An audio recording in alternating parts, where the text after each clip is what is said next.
Well, happy darn CultureCast Day and welcome, Oscar Munoz. I am a huge fan and super excited to have the former executive chairman and CEO of United Airlines. Well, thank you, thank you. As the walk-on music was playing, I remember a time when we were at Lollapalooza. I was with the then mayor of Chicago, Rahm Emanuel, and we were dancing or moving, I should say, rather than dancing to some tunes, and I got caught on camera. I have relatively okay moves. He does not, and it's still Excellent. you ever want to see? Look up Rahm Emanuel Lollapalooza, and you'll see it. You'll be like, oh my god. I love that you're giving us some tea. So we can actually Google that and find him. And it's not a picture, it's video. It's a video. No, it's a full video. Right on. I love that.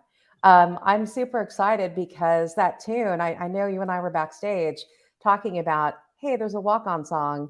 And most people, I kind of say, I end up moving to it. It's, by the way, a friend, Julius Wilder, created and produced it. So thank you. I always want to say that there's a good bass and just a good tune. And I know our guests can't help but move. So thank you for, being you. That's amazing. The beautiful part of music, right? Music, love, art, poetry, literature, all those things that we sometimes forget about in today's world and how they do move us in different ways. And it's just a powerful instrument. And I'm glad you offer it because even, the walk-up songs, I just spoke at a big, huge conference with a lot of very stuffy people. Oh, no. And they kind of said, we kind of do a little thematic. Yeah. You played the Rolling Stones. You can't always get what you want. Oh, was that appropriate for you, though? It was appropriate for me. Okay. It's always a little shock in the audience. It's like, God, are they really playing that? It's like, absolutely. Did you get to choose it, though, or did they choose it for you? I think over the course of these kind of conversations, people ask you, and everybody knows kind of the Stones. Yeah. I've really actually been with them, had breakfast with them. Oh, my goodness. That song was famous. I wrote a book, and in the book, I talk about going into my heart transplant I had. That's right. They asked what kind of music do you want to play? I like Stones, and that's the song. And it's apropos. You can't always get what you want, right? And I didn't want to need a heart. Right.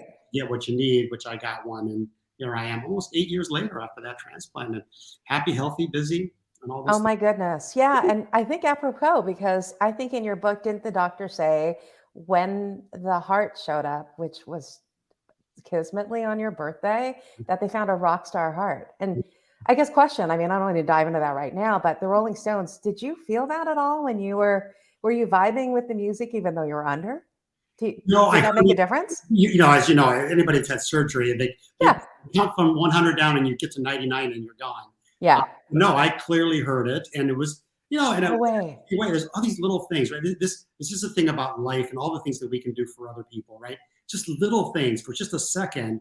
As I walked in, obviously with trepidation, they're gonna take your heart out and put it in. It's like, okay, that's a little daunting. And so any semblance of ownership you have over the thing and a little music playing in the background, however brief I actually heard it, was a meaningful thing. So yeah, it did make a difference.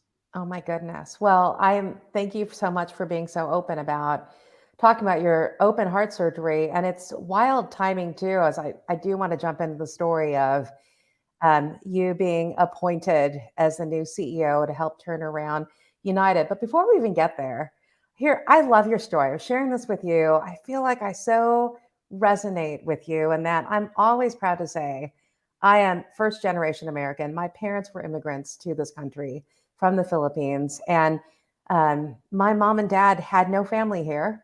And they decided to get married, have a family, and then once they got established, send back for really my mom's side of the family.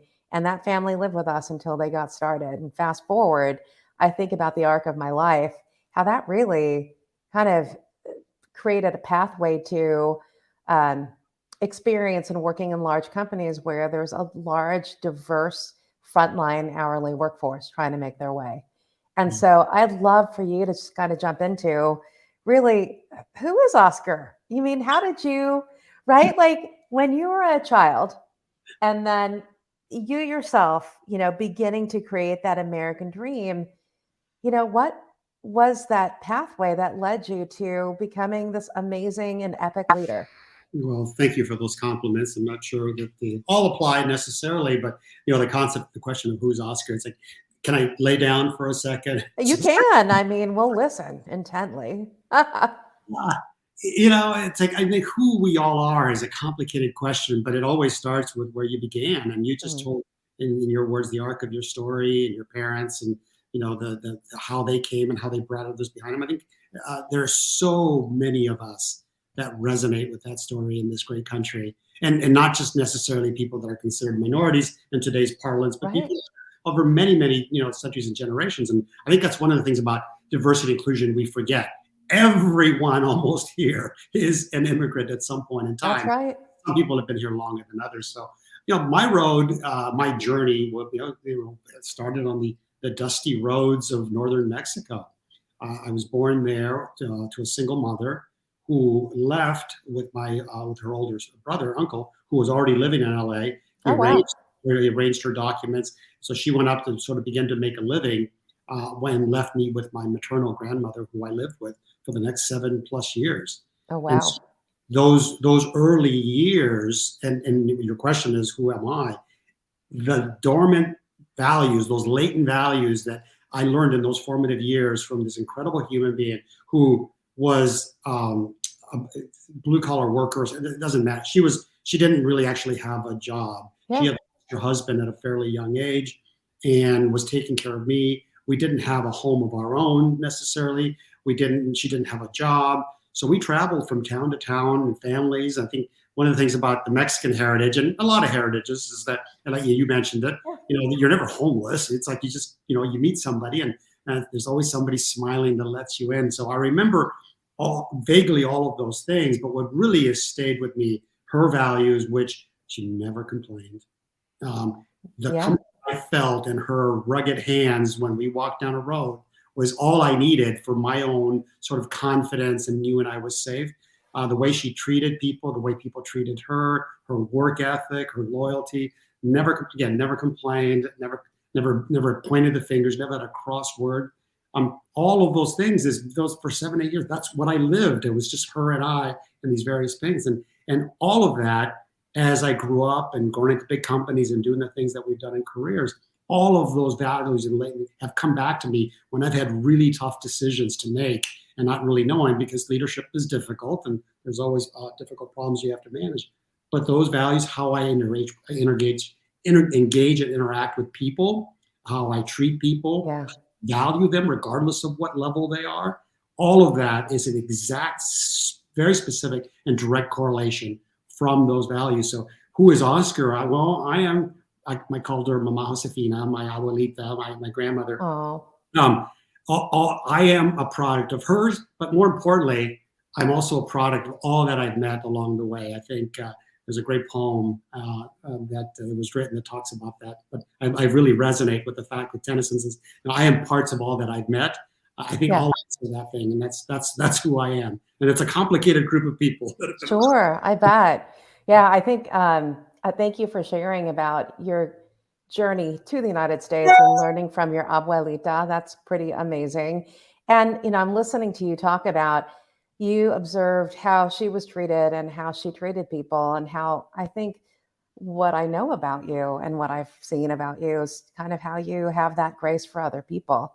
Um, and one thing I read about too, or maybe it was in our conversation early in your career. I mean, how did you carry that?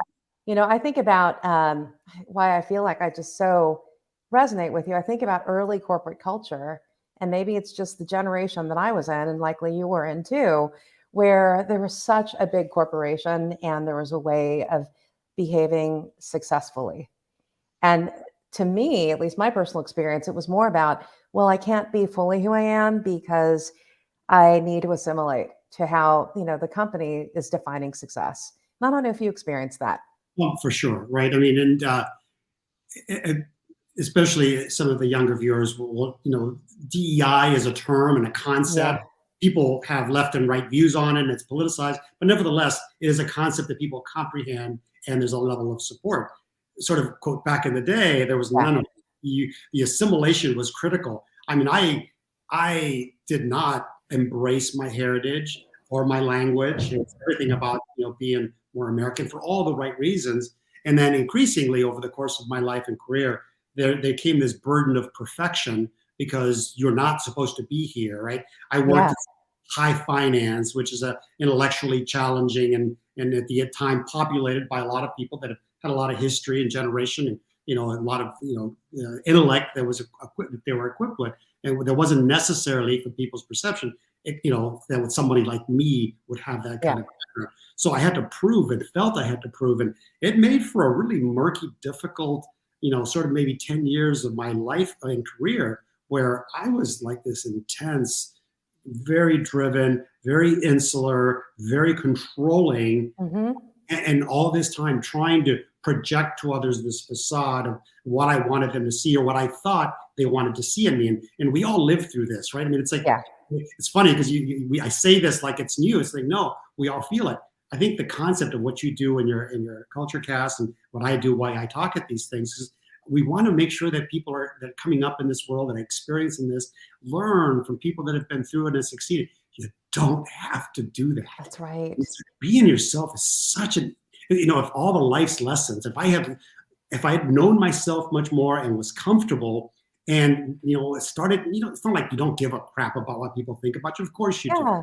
But you'd be amazed, your skills, your capabilities, your heritage, your background, how you work, all of that comes through in a shining way. And no one's going to take that away. And, I wish I had done that earlier because it did erase a lot of me for a while there until I learned that I didn't have to do that anymore. And interestingly, my career, as great as it was going, just had this amazing, hyperbolic chart afterwards because I learned to involve others. I learned to be myself, Yeah. who I was. And it's just a wonderful sort of lesson that I learned. You are giving away such good secrets. And I agree with you about the more comfortable with who you are, and actually the more clarity that you have about where you came from, your roots, and also what your values are and what you stand for. I have found that for me personally, kind of like you, I think the first 10 years of my career, like at least in my 20s, I was so serious, and I hear you, like that need to be perfect or to fake it until you make it, because there's all these people who are more experienced than me, who look different than me. And I'm like, wow, I don't know what they know yet, but I'm going to just learn it. Like I'm going to figure it out. And how serious I was, because of that need to feel like I have to fit in. And I agree with you. And I'm glad that you gave that lesson very early on around personal learning, which is, gosh, the sooner that you can just embrace who you are and be comfortable in your own skin. I think from a career development, career learning, and I'd say just growth standpoint, you'll grow exponentially as a result of it. And I think that's why we're on this call today. I think about CultureCast. It is about helping individuals and leaders help create community and cultures where people can thrive. And I think what you're getting to is like, how do you do that? I think it's one thing learning this as a young adult and then coming into your own career, but now seeing it from the other side as a leader who's led huge organizations. First of all, I'm going to just jump into how do you define culture? And then as you've gone on to lead, what have you done about it to identify culture? So we throw around a term like that Yeah. a lot nowadays. That's a good thing. It used to be, and you and I have just described a period of time, and in our very large company, very successful companies with lots of people, they had their own culture. It just wasn't intentional. They were almost rules. Like I worked at a very large a soft drink company, two of them actually. Uh-huh. There was a time where you wore your coat and your tie. You didn't walk out of your little cubicle without it. It was very rigid. One was more intense than the other, but that was the culture. You knew what was expected and how you were. Optics were a big thing. And so we use that a lot. And of course, culture is sort of the DNA of a company. Let's say it is. It is. I'd like to more put it. It's its spirit. It is how people feel and how they feel about each other, and how there's just certain aspects of how the company works and operates that I'm part of. And so for me, at the end of the day, the definition of culture, when someone says, I work at X company, and it's a great culture, right? Whatever that means, it is a reaffirmation or an affirmation that I like being there because I feel like I'm part of something. So to your question, how do you go about that? How do you go about making people feel that way? My situation in United is probably the best example because we have, 100,000 employees, 80 different countries, and probably another 40 or 50,000 people that work tangentially to you, that service your customers, and the place was broken. And it was broken for many reasons. I think eight CEOs in the previous 10 years before me. Oh my goodness. Federal stuff. There was a merger that wasn't going well. There was a federal investigation into my predecessor. All those little things. And so if you think about our industry, people have been there for a long time. When I got to, the average tenure was about 27 years. So people live this world.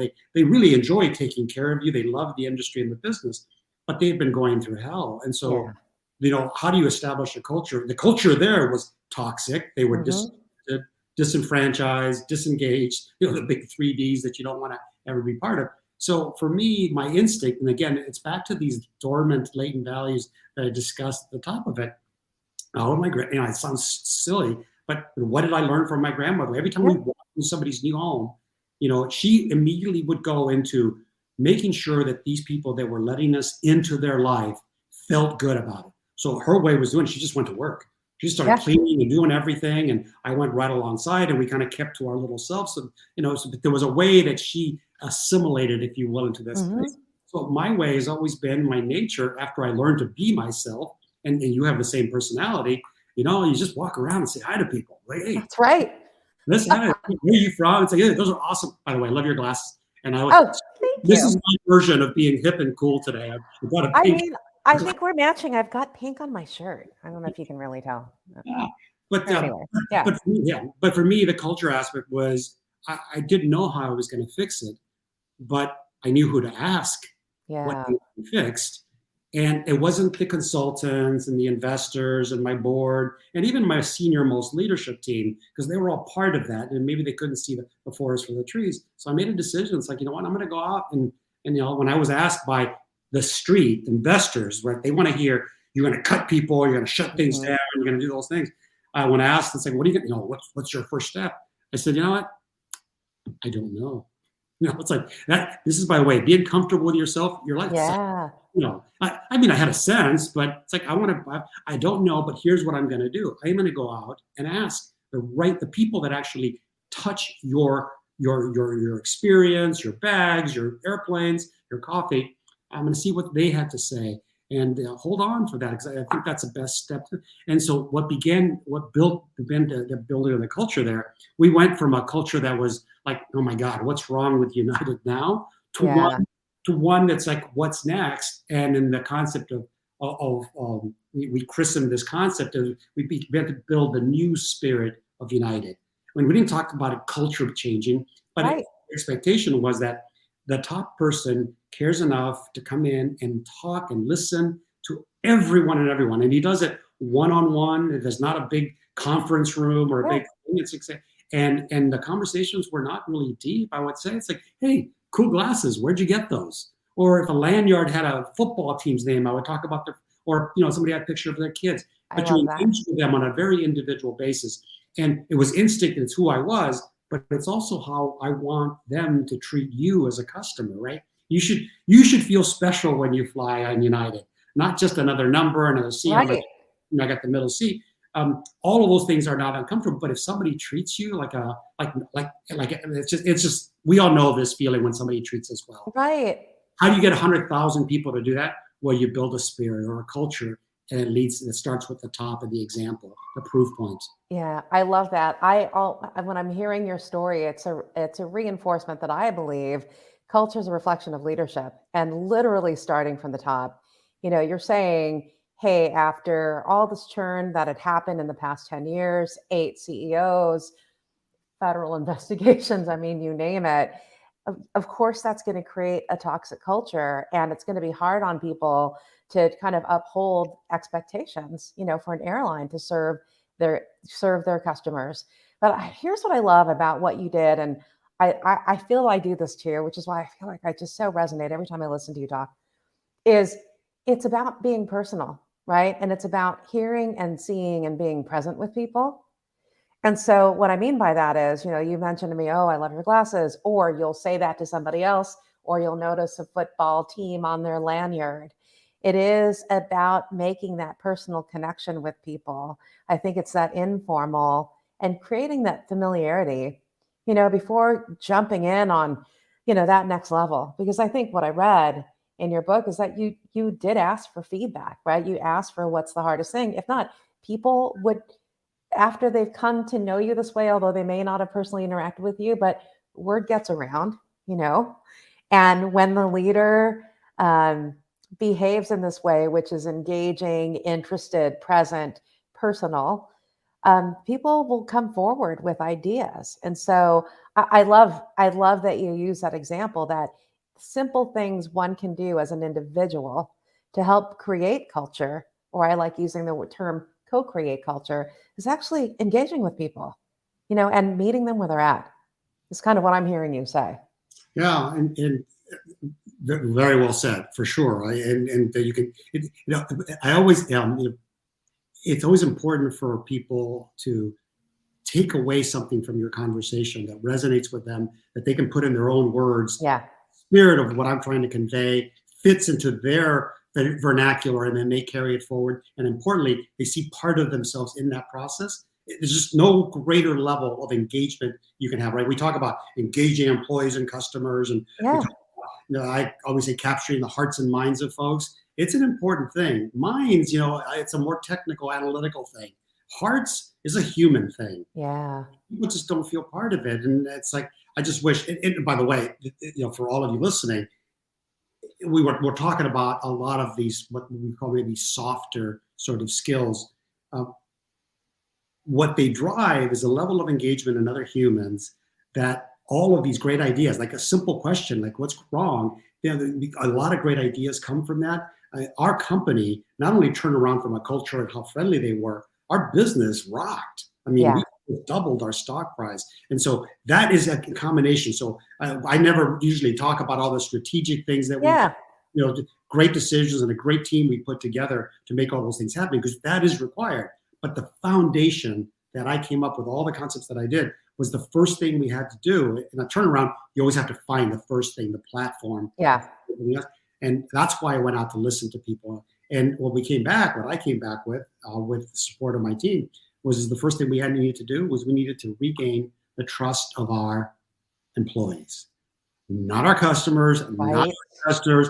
And you can imagine, it was not a popular thing. Employees were digging it. It was like, yeah, that's my man right there. He Right. But customers like, wait, what about our customer? And then of course investors are like, what does that mean? That sounds like it's like this, this trust thing. Yeah. Trust, and I write this in my book. Trust is a difficult commodity. It defies valuation. Because how do you put it on a spreadsheet? Well, we're going to gain 5 points of trust, right? Yeah. You can't do that. But I always answer that. It's like, why is that so important? Because you know what? While it's difficult to value, when you need it, when it's absolutely essential, it's priceless for you. And it takes time to build that trust. So don't go into it, how do I put it on my spreadsheet today? Just know that there's going to be a time when you need it, and then it's priceless. And that applies to your personal relationships, that Sure. everything that we do. And so getting at that, and then this is a concept I've heard over the course of my time here since I wrote the book, that trust travels at the speed of transparency. And that really resonated with me, because as you and I talk, one of the things that starts with is, for me, finally knowing myself and throwing all the facade up created a level of transparency that people are like, hey, I kind of like this guy. Yeah. Right? And now I know and I'm going to help you do that. And that builds trust. Trust builds a better culture. Culture builds a better strategic platform. And then you can go to work on the things that, drive business value. So it's all part and parcel. Yeah, I love that. And I know that there are many studies now and actually companies that look at this human capital performance factor. I think that's the terminology now. When you did it back then intuitively, right? I think now looking back 8 years, including United, including other companies where trust is paramount, right? It's paramount to the foundation. You were onto something early on before now. There's a terminology where you look at all of those soft things, which are hard to measure, but then it translates to things like employee churn and retention, engagement, et cetera. And then that drives business outcomes. And you talked about in your story about how it drove stock price, it drove profitability for the company because it is about living the brand. It's fascinating. I talk to a lot of CEOs who want help or advice on DE&I today, like diversity, equity, and inclusion. And the first place I look is, well, tell me about your mission statement or your vision. Everyone's kind of recrafting right now. And the first question I ask is, that's a beautiful statement. How do your employees feel about it? Do they believe it? And there was one, and I've signed NDA. So one where, this is beautiful statement around how the customer is going to feel energized, et cetera. And, having spent time inside that company, I'm like, well, how do your employees feel when they hear the statement? Are they living this yet? And so you're getting to that.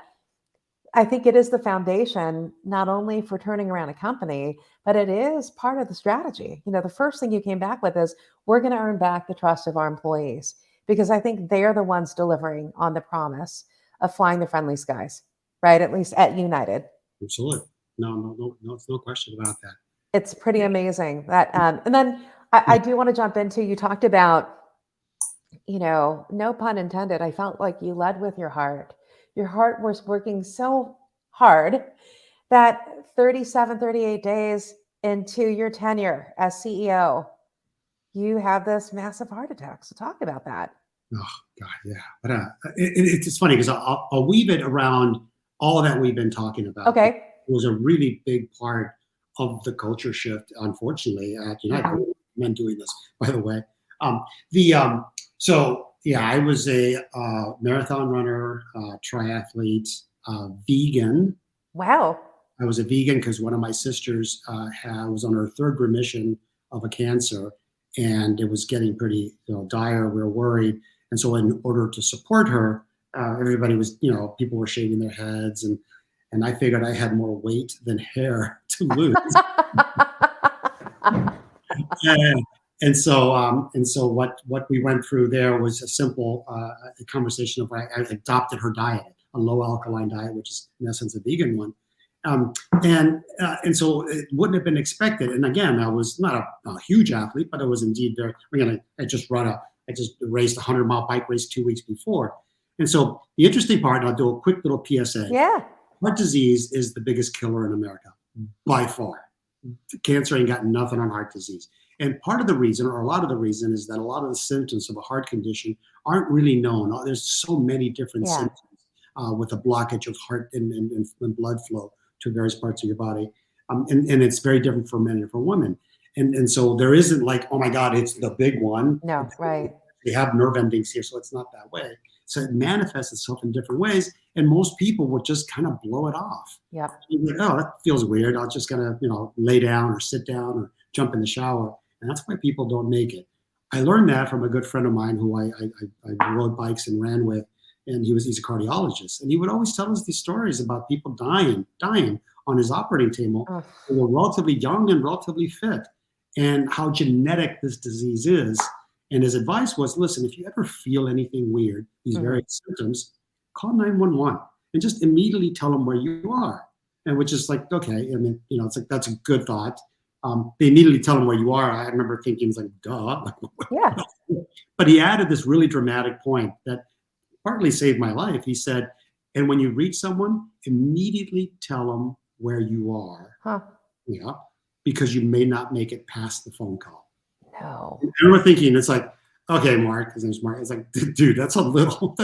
But fast forward a couple of years, I just gone for a run. I'm in my high-rise apartment, rental apartment, just moved to Chicago, and I went for a run, and I'm just getting ready for the morning for the day, a very busy day ahead of me. And my phone buzzes, and I go to walk across, and my legs sort of gave out. And I was running a lot, so 5 minute Yeah. run, nothing. And it was, and I don't think it's like, oh, it's, and then I took another step and my legs actually buckled. I felt clammy. And his thoughts, if you feel anything weird, call 911, tell them where you are. It's exactly what I did. I crawled to this landline phone. You may have read about it. Yeah. No, we had those growing up, by the way. Uh, and so I called 911, and then in 37 minutes later, I was on a medically induced coma, and the heart had blown up. It would eventually require a heart transplant. Oh my goodness.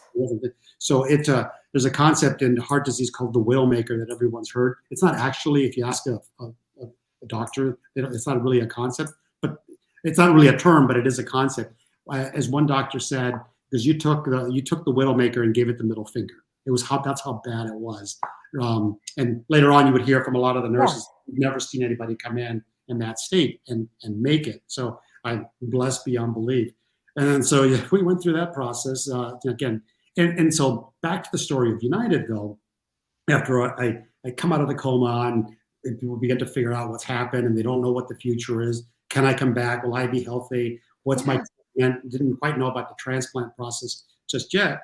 But the letters of support and sympathy and caring, and again, I was in the company for 37 days. There wasn't like I'm a 10-year CEO, and I've gone out and listened to a lot of people, but it was in the few thousands, not the 100,000. Yeah.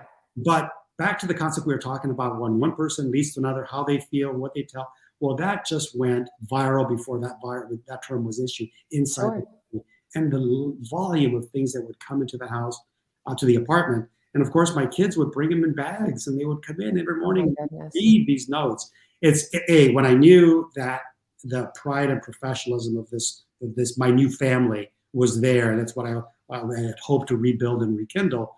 And second, it also kind of reaffirmed within my family group that I needed to go back. Now, me personally, I had there was no question in my mind that I was going back. That was fine. Put me in, coach. Let's go. Bring the board here. Let's talk about it. I will tell you, my family shared a picture that I took right when I came out of the coma. And if I showed you, you would blanch and you would hold on to something, even though you didn't know me. When I saw that, I fell to my knees. It was that impactful. I was death, Wando. And there was just no question of how bad I physically went after being in a coma for 7 days and all of that. So it was an awful thing. So you had to realize the stuff you put your family through, for sure, and how scary it was for so many people, and how the concept of my board coming to see me would not have been a good idea. Right. And so that was a story. And then just culminated, the concept of needing a transplant was another one of those things where you're like, yeah, it's a big no for me, dog. I'm not going there. Because I can fix this. Whatever it is, I can fix it myself. And obviously, over time, I realized that wasn't to be the case. And then after all soul searching and a lot of medical research around the country, or visiting people, on my birthday, the morning of my birthday, I get a call from Dr. Alan Anderson, my cardiologist in Northwest Hospital, Chicago. He says, "We've got a kick-ass heart for you." And I was like, "Oh my God, what do I do?" It's like, it's great because we've been waiting 2 weeks. It's a really weird, strange, imbalanced feeling because you're waiting for an organ which requires the original owner of that organ to perish. And so you can't pray for someone's death or hope for those sorts of things. And so it was a weird couple of weeks, but 2 weeks is all we waited. People wait for years for this. Comes on my birthday. It was a 30-year-old heart.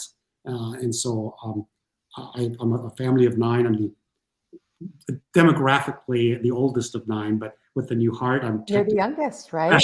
Youngest child. And so, I had a heart transplant. It was the marvel of modern medicine. I was in the hospital for a little bit under 7 days. Wow.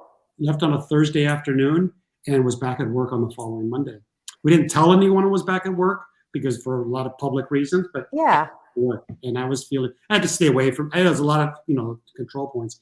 But it was as you can imagine, the coming back and everybody wanted to check you out and see Yeah. you.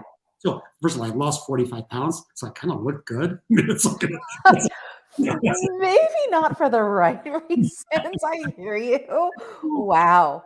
and then I got right back to work, and my mind was working. There was a lot of people that had been on TV talking about this guy's not going to make it. He's going to have a stroke. His mental acuity is going to be gone. He's only going to have a certain lifespan. As most people, the average lifespan for someone with a transplant is X or Y. And this is the thing in the world, right? There's always going to be people that tell you these things, and Right. Your inner fortitude. This, for me, the concept of mind over matter or mind over body was clear to things. I never once even slightly thought that I wasn't not only going to survive and get better, but that I was going back to work. Right. Never thought. Naive as that may sound, or as it was then, It's not. it indeed helped me a lot. No, I believe in that. I mean, there's so much to unpack. The first thing is, when you did have this heart attack, and the fact that I'm not surprised that your family would show up with the volumes of letters, and the fact that word got around, got viral before viral was really even a term. I'm a big believer too in karma, right? And I think you get what you give in life. And having been this newly appointed CEO, literally leading with your heart, right? And figuratively leading with your heart. The fact that Gave my heart to the company. How's that? I mean, you literally gave your heart, poured your heart into it in meeting these employees. And I said this earlier, it's employees talk to each other. They may not have interacted with you directly, but they're going to talk to their network of, their tribe, their people inside the company. And so I'm not surprised. I think that level of presence, kindness, interest, what you learned from your abuelita, just to really get in there and see people, I think paid it forward for you. I think that I'm also a big believer that good energy is also part of the reason why, it is. Yes, I believe in mind over matter too. And for you was, and you believed it from your heart that, okay, next, you're going to be able to do what's next. I think that goodness also manifested in this whole energy that surrounded you. I don't mean to get foo-foo on you, but I believe that, and that's exactly what you're getting in life so early. Like, I think about the return on your investment in people in terms of your emotional investment in people came back, and so I appreciate you sharing that story. But then, hey, what's up with you like kicking it on the DL? And what I mean by that is, all right, so you found out on your birthday that you had this kick-ass heart that was available. And I mean, clearly you had to go. But I think I read, and you've talked about this before, that you first had a meeting with your leadership team, and then you're like, I'm just going to go take care of something. Like, what's up with that?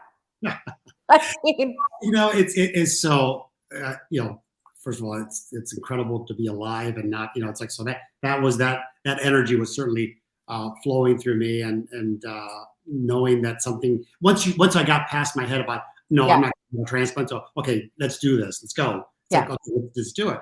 And so it was, the call was early in the morning, and concurrently we were in the middle of, so I was back at work now fully, and we're having the strategy retreat where, remember I said earlier, in the turnaround, you need to find the thing you're going to do first. Yeah.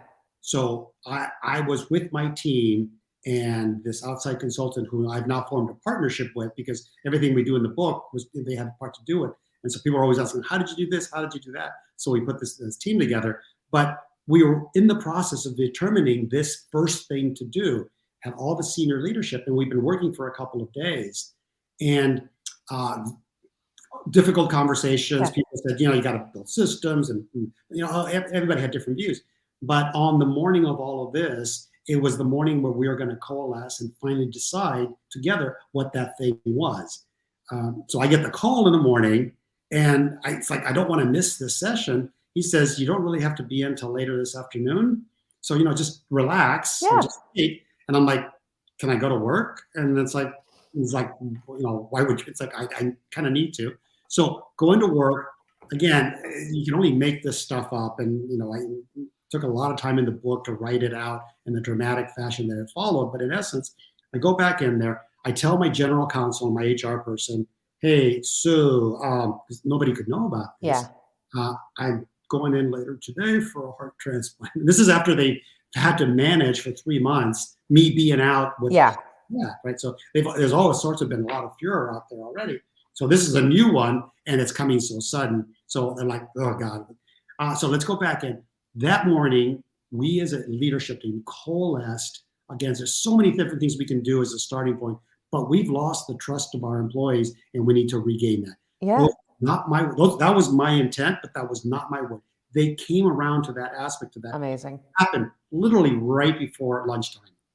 And so it was a good time to me. So before they sat down for lunch, I stood up and I said, hey, listen, I got to go back to the hospital. There's a little something we've been waiting for.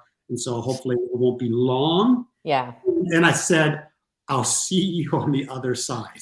Oh my Not goodness. meaning the double entendre there that it was like, ooh, which other side are we talking about, sort of thing. And one of my key executives, Jerry Latterman, who's the CFO, tells this story, loves telling this story because everybody was excited about, oh my God, we have a plan. This is what we do, and we're all behind it. And there's no commotion. There's no, that's BS. We don't want to do this. It's like everybody, that even the most staunch, sternest, operational people and stuff were like, no, this is what we got to do. Let's go do this. And so everybody's excited about that. Then I've got to go walk away, and nobody again knows what I'm going to do until it would be publicly announced the next day. So yeah, it was. It makes for great reading, by the way. I know, it feels like a movie. It just does. All of this is not real, but it happened, right? It's wild. Well, I know that I want to be respectful of your time because I know you've got to catch a flight soon. We have just a couple more minutes.